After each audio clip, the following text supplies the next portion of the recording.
This unit is about figures drawn in pictures.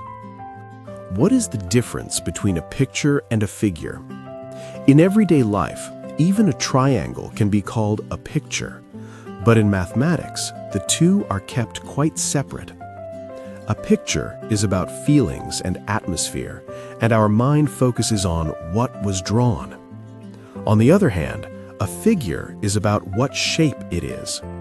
Its purpose is to convey the properties and relationships of that shape in an objective way.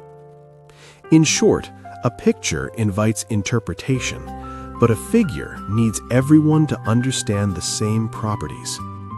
A figure is closer to an instruction manual than to an opinion about how it looks.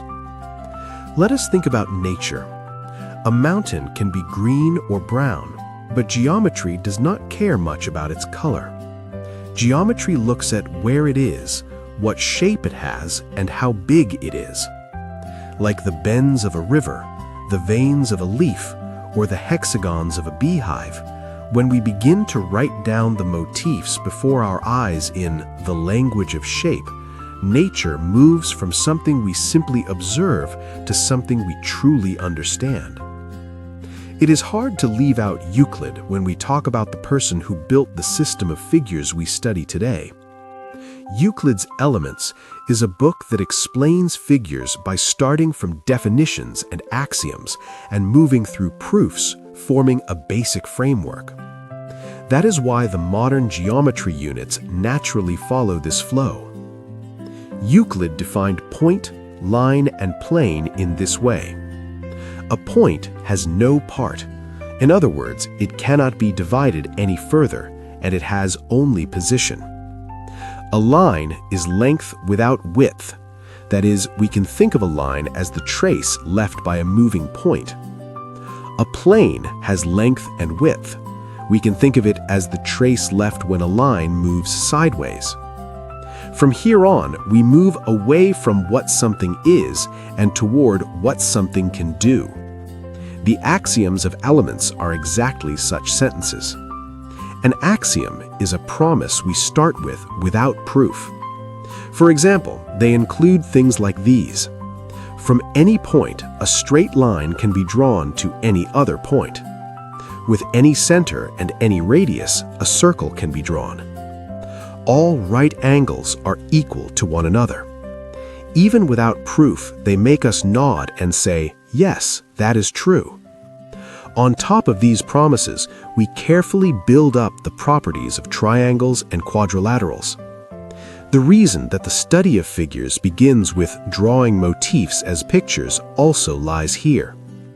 By finding points, lines, and planes scattered through nature and beginning to transfer them into precise figures, we come to read nature farther and deeper. Even when we give names, we quietly borrow from shapes. Sometimes just hearing a name brings its form to mind. Think of the word starfish, for example. We immediately think of a 5-point shape. The better our sense of shape becomes, the faster our understanding of nature grows with it.